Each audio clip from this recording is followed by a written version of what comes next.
Assalamualaikum teman-teman, selamat berjumpa lagi dengan saya Abdurrahman dan masih tetap di channel Abdurrahman ya.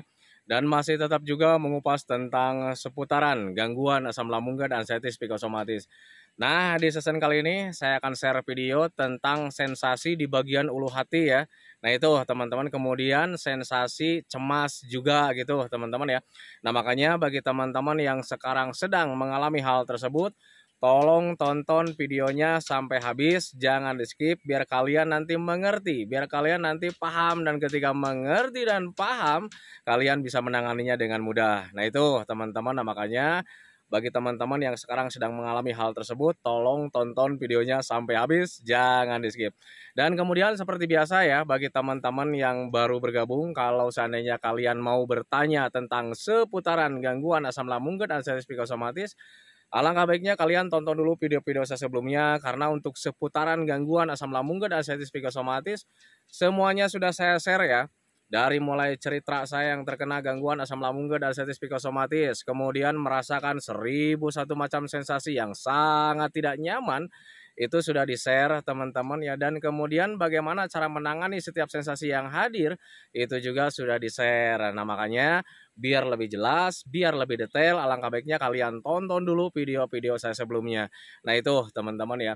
Dan kemudian bagi teman-teman yang baru bergabung juga, seperti biasa juga, kalau seandainya kalian belum subscribe channelnya, mohon videonya itu di-subscribe dulu, karena untuk subscribe itu tidak memerlukan biaya, tidak memerlukan pendaftaran. Jadi subscribe itu adalah hal yang sangat mudah sekali bagi teman-teman lakukan ya. Jadi teman-teman itu cukup memijit saja tulisan subscribe, biar kenapa? Jujur ya, biar videonya itu cepat berkembang dengan baik. Dan kalau seandainya videonya itu berkembang dengan baik, sudah barang tentu itu akan menambah semangat tersendiri buat saya untuk terus nge-share tentang seputaran gangguan asam lambung dan anxiety psikosomatis ini terhadap kalian.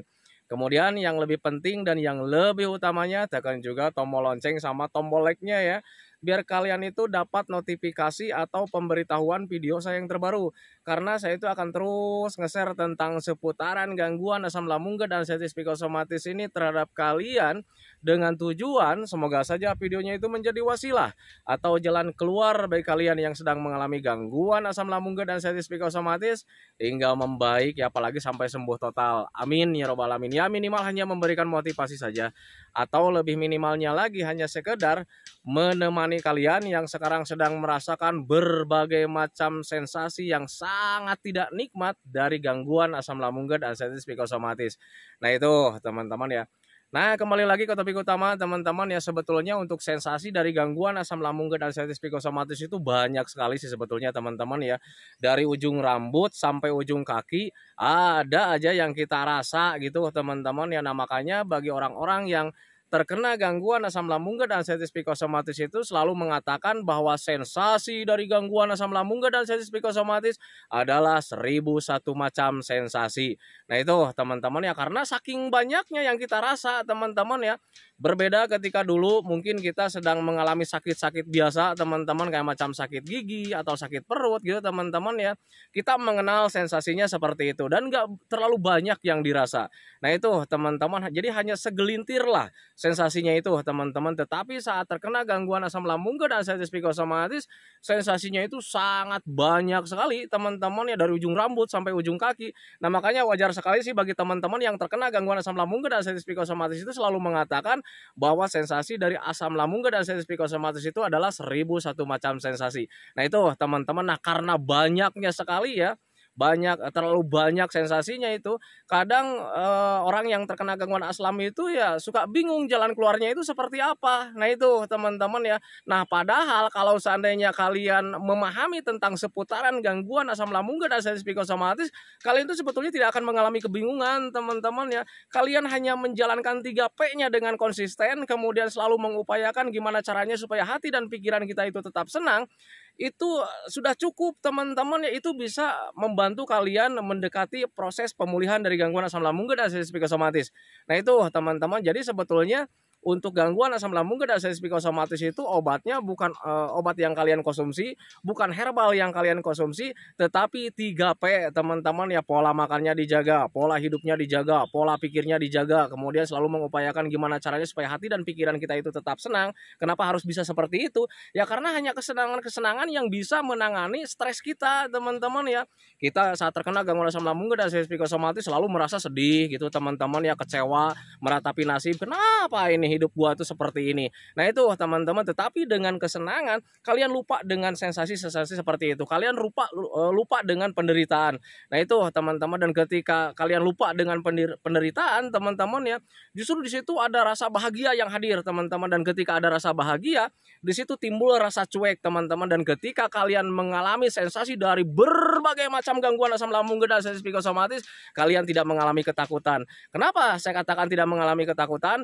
Karena untuk sensasi dari gangguan asam lambung dan sensitif psikosomatis itu semuanya tidak berbahaya teman-teman ya. Kita alami dulu sebelum kita dapat diagnosa dari dokter juga, kita mengalaminya teman-teman, kayak macam kelayangan. Dulu juga kita mengalami kelayangan dan kita tidak mengalami ketakutan teman-teman ya, karena dulu tidak ada stres terhadap hal-hal yang tidak diinginkan seperti kematian, penyakit yang berbahaya. Nah itu teman-teman, nah, makanya bagi teman-teman yang sekarang pahami saja ke sana.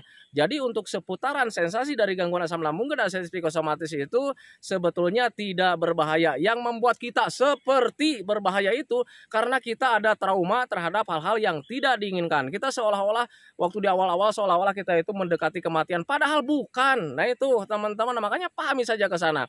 Termasuk di sensasi bagian yang sekarang akan saya jelaskan, masalah ulu hati itu. Untuk saat terkena gangguan asam lambung dan sensitif psikosomatis, ada kalanya mengalami sakit di bagian ulu hati teman-teman. Jadi untuk saya pribadi dulu itu bagian ulu hati itu terasa sakit teman-teman, bahkan untuk jalan aja itu sampai agak membongkuk teman-teman ya.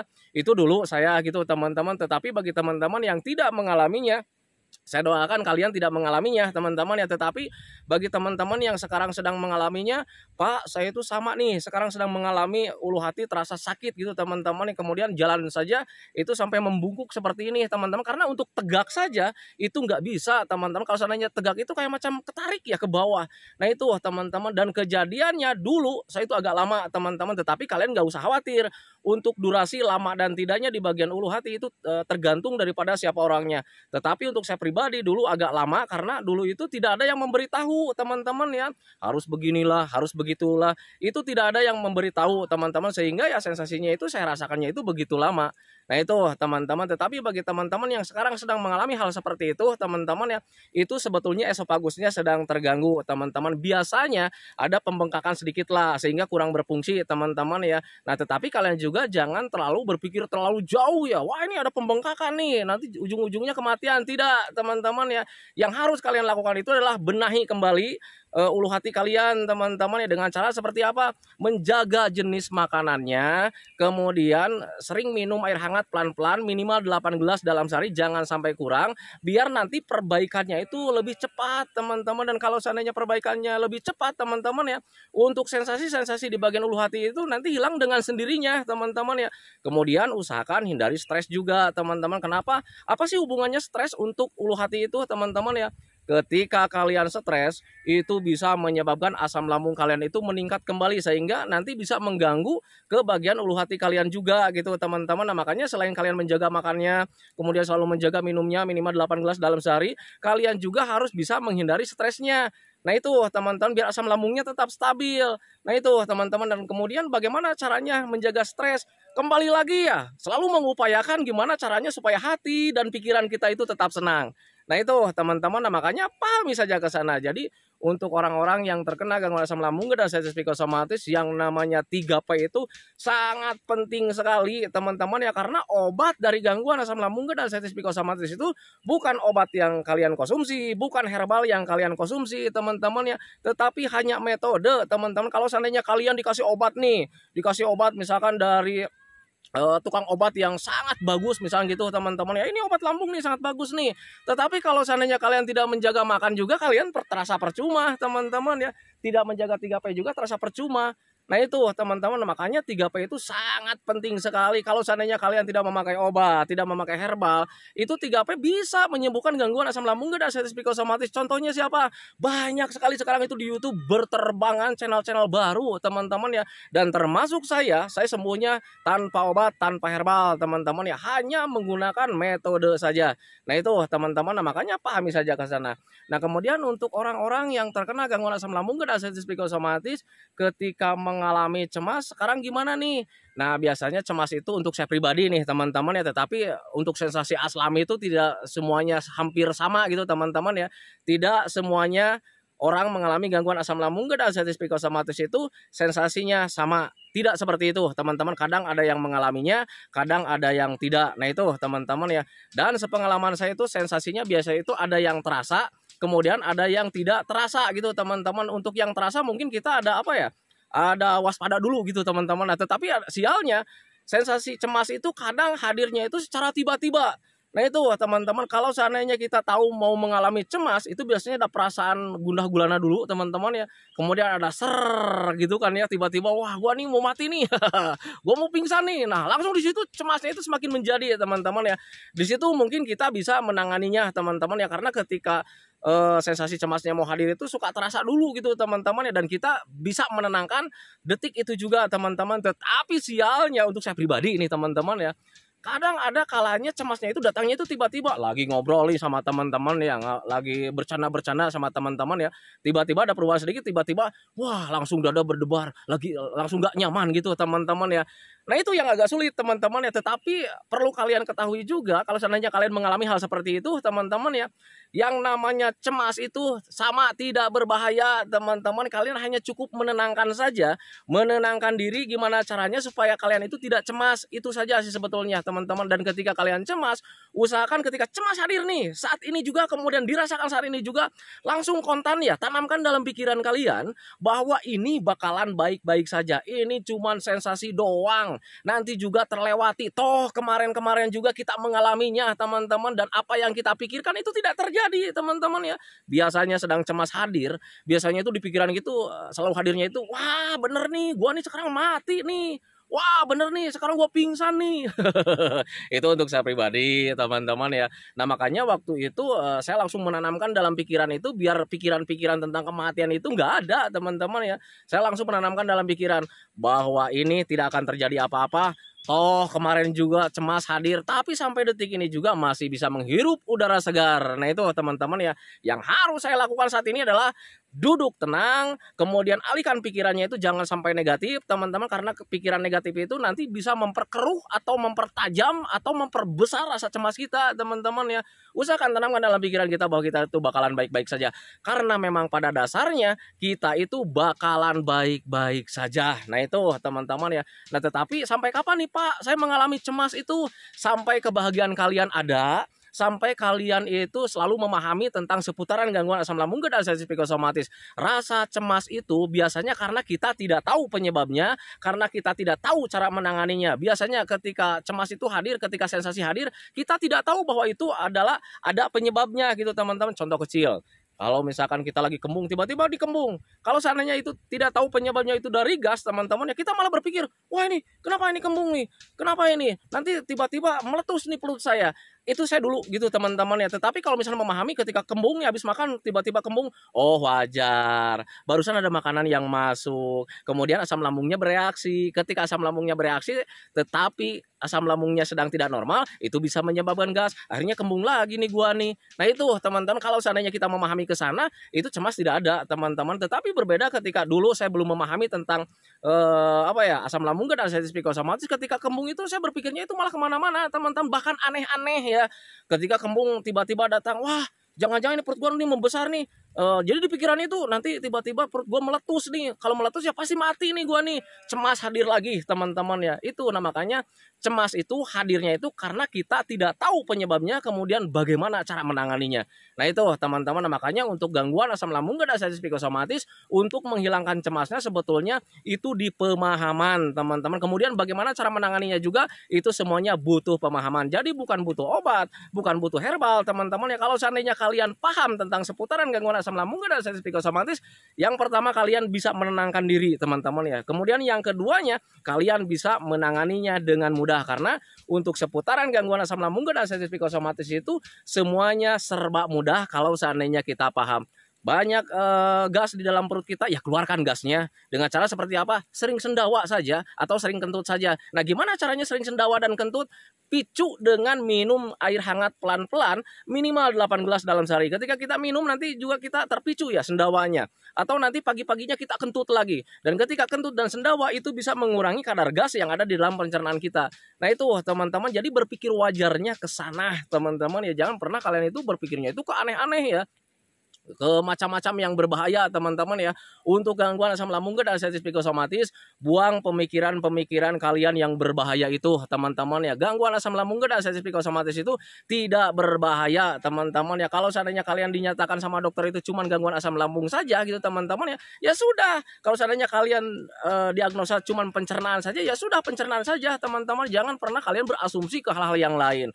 Kata dokter itu, Anda terkena gangguan asam lambung, Anda terkena gastritis, Anda terkena dispepsia, Anda terkena dan sebagainya tentang seputaran pencernaan. Malah untuk orang-orang yang terkena anxiety disorder itu sudah diagnosa seperti itu, malah tidak percaya sama dokter. Itu saya dulu gitu teman-teman, malah berandai-andainya itu ke penyakit-penyakit yang berbahaya. Wah, ini jangan-jangan dokter salah nih. Jangan-jangan gua nih sensasi seperti ini, jangan-jangan liver nih. Kadang kita berpikir ke kejadian-kejadian orang lain gitu teman-teman ya. Dia itu meninggal karena ada penyakit yang tidak dapat dideteksi oleh dokter, katanya seperti itu. Tahu-taunya dia liver, seperti itu. Akhirnya cemas lagi. Nah itu teman-teman ya. Kalian percayakan saja sama dokter, karena dokter itu lebih pintar. Dokter itu ahlinya karena dia sekolah di bidangnya teman-teman ya. Kita orang yang terkena anxiety disorder hanya bisanya itu mengira-ngira teman-teman, dan justru perkiraan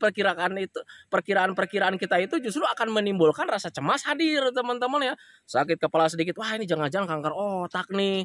Nah itu teman-teman, sementara kanker otak itu hal yang tidak diinginkan kan teman-teman ya. Tetapi ketika merasakan hal seperti itu, kemudian kita berpikirnya bahwa ini kanker otak, akhirnya ada rasa cemas hadir lagi, was-was lagi, gelisah lagi. Mau sampai kapan kalian seperti itu? Nah itu teman-teman, nah, makanya saya share pengalaman-pengalaman saya biar kalian itu pikirannya itu terbuka teman-teman ya, biar kalian itu tidak selalu berandai-andai ke penyakit yang berbahaya teman-teman ya. Kalau seandainya kalian diagnosa sama dokter itu cuma di pencernaan saja, ya sudah teman-teman ya. Tetapi kalau misalnya kalian mengelak juga, Pak tapi rasanya tidak nyaman, saya itu takutnya begini, takutnya begitu, tag saja, terima saja bahwa kalian itu ada mental yang sedang terganggu teman-teman ya. Mental tempe sekarang itu kalian itu. Ada sakit perut sedikit, kalian perhatikan BAB. Itu saya dulu teman-teman ya. Wah ini mencretnya nih nggak habis-habis. Kemarin mencret, sekarang mencret, besoknya mencret lagi. Ini udah 5 hari mencret. Jangan-jangan pencernaan saya itu hancur. Nah itu salah teman-teman ya. Pemikiran saya dulu juga seperti itu. Itu pemikiran yang salah teman-teman ya. Mencret itu seharusnya bisanya itu paling lama seminggu itu udah beres sebetulnya teman-teman ya. Tetapi kalau misalnya kita ada pemicunya yang tidak terselesaikan teman-teman ya, itu mencretnya itu bisa berbulan-bulan. Itu termasuk saya dulu teman-teman, dan kerjaan saya itu waktu dulu itu ya nggak etis ya. Setiap hari itu selalu memperhatikan BAB gitu teman-teman, walaupun BAB-nya itu agak jarang juga teman-teman ya, tetapi setiap BAB saya perhatikan BAB-nya. Kurang kerjaan sekali teman-teman ya, ketika BAB saya perhatikan BAB-nya gitu. Wah ini mencret lagi nih, wah ini BAB-nya berbuih nih, berbusa, kok aneh gitu kan. Itu saya dulu teman-teman ya. Semoga saja kejadian ini tidak kalian alami teman-teman ya. Nah itu, jadi ketika mencret itu sebetulnya biasanya beresnya itu paling lama seminggu ya, kalau seandainya kita jaga pola makan. Tetapi kalau misalkan mencretnya itu nggak berhenti teman-teman ya, udah seminggu, udah 2 minggu misalkan mencret terus gitu teman-teman ya, ya mungkin karena ada penyebabnya yang tidak kalian terselesaikan gitu teman-teman. Mencret biasanya dari panas dalam teman-teman ya. Panas dalam itu penyebabnya ada 2 teman-teman ya. Yang pertama mungkin dari makanan yang kurang cocok teman-teman ya. Yang keduanya dari stres gitu teman-teman ya. Dari makanan wajar ya, yang namanya makanan makanan itu faktor utama gitu teman-teman ya ketika mencret, karena makanan yang tidak sehat itu bisa menyebabkan panas dalam. Tetapi kalau misalnya kalian sudah dijaga nih makannya tetapi masih mencret juga, ya berarti kalian dari stresnya teman-teman ya. Apa sih hubungannya ketika stres itu bisa membuat kita mencret? Ya karena ketika stres itu kembali lagi ya asam lambungnya itu nggak normal kembali teman-teman, dan ketika asam lambung nggak normal itu bisa menyebabkan kalian mencret. Nah itu teman-teman, nah, makanya pahami saja ke sana. Jadi ketika kalian ingin menangani mencret, usahakan dua-duanya tangani teman-teman ya. Makannya dijaga teman-teman. Kalau seandainya 2 minggu kalian udah jaga makannya tetapi masih mencret teman-teman ya, oh berarti stresnya belum tertangani teman-teman ya. Nah itu, tapi Pak sulit nih menangani stres itu. Usahakan gimana caranya supaya hati dan pikiran kita itu tetap senang, biar kita itu lupa dengan yang namanya penyakit. Nah itu teman-teman, makanya pahami saja ke sana. Nah itu teman-teman ya videonya tentang seputaran ulu hati. Jadi ulu hati itu terasa sakit itu karena memang sedang terganggu teman-teman, biasanya itu ada pembengkakan sedikit gitu teman-teman ya. Benahi saja ulu hatinya dengan cara seperti apa, menjaga jenis makanannya, kemudian usahakan harus sering minum minimal 8 gelas dalam sehari, jangan sampai kurang gitu teman-teman, biar asam lambungnya tetap stabil. Nah itu teman-teman, dan kalau seandainya kalian konsisten ke arah sana teman-teman ya, menjaga makan, menjaga minum, kemudian hilangkan stresnya gitu teman-teman ya, ulu hati juga nanti membaik dengan sendirinya. Kemudian bantu juga dengan sering berjemur teman-teman ya, usahakan kalian berjemur di area bagian dada, kemudian area bagian belakang gitu teman-teman, dan usahakan bagian kepalanya itu jangan ikut terjemur dulu gitu teman-teman ya. Caranya gimana? Duduk di antara yang panas dan yang teduh. Jadi kalau misalnya mau menjemur bagian depan ke yang panas, bagian kepala ke bagian belakang gitu teman-teman. Begitu juga dengan bagian punggung. Kalau seandainya kalian ingin berjemur bagian punggung masukin ke bagian yang panas, kepala masukin ke bagian yang teduh. Kenapa saat terkena gangguan asam lambung dan sensitif psikosomatis itu kepala harus dihindari dulu kepanasan langsung gitu teman-teman ya. Biasanya untuk orang aslam itu gampang pusing teman-teman, dan kalau seandainya belum bisa menerima pusingnya pasti suka cemas lagi. Nah itu teman-teman, makanya jaga bagian kepala itu jangan terlalu lama kalian kepanasan karena lebih mudah untuk pusing. Nah itu teman-teman, itu untuk bagian ulu hati teman-teman. Kemudian untuk cemasnya, usahakan kalian tenang saja. Gimana caranya supaya hati dan pikiran kita itu tetap tenang. Kemudian tanamkan dalam pikiran kita itu bahwa semuanya itu bakalan baik-baik saja teman-teman ya. Kalau seandainya kalian mengelak, ada ketakutan juga, Pak takutnya saya ini mau mati nih, takutnya saya itu meninggoy gitu teman-teman ya. Tengok kejadian kemarin-kemarin teman-teman ya, kemarin-kemarin juga kalian mengalami cemas, tetapi sampai detik ini juga masih bisa menghirup udara segar.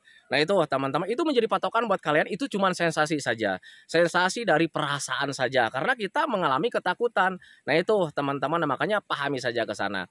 Nah itu teman-teman ya videonya, semoga saja videonya itu menjadi wasilah buat kalian, semoga saja videonya itu menjadi pencerahan buat kalian ya, minimal hanya sekedar menemani kalian lah yang sekarang sedang merasakan tidak nyamannya dari gangguan asam lambung dan sensitif psikosomatis. Kemudian seperti biasa, sebelum saya akhiri videonya, saya selalu mendoakan sama teman-teman itu, semoga saja teman-teman itu cepat sehat lagi, cepat sembuh lagi, cepat kembali lagi keadaan kalian yang dulu, baik semangatnya, moodnya, tertawanya, pokoknya kehidupan kalian yang berwarna itu semoga saja cepat kembali lagi, karena memang saya yakin 100% bahwa keadaan kalian yang dulu itu sangat dirindukan sekali. Nah itu teman-teman, kemudian doakan saya juga teman-teman ya, agar saya itu tetap sehat, tetap kuat, tetap ceria, agar masih bisa tetap menemani kalian. Nah itu teman-teman ya, saya hentikan videonya teman-teman ya. Assalamualaikum warahmatullahi wabarakatuh.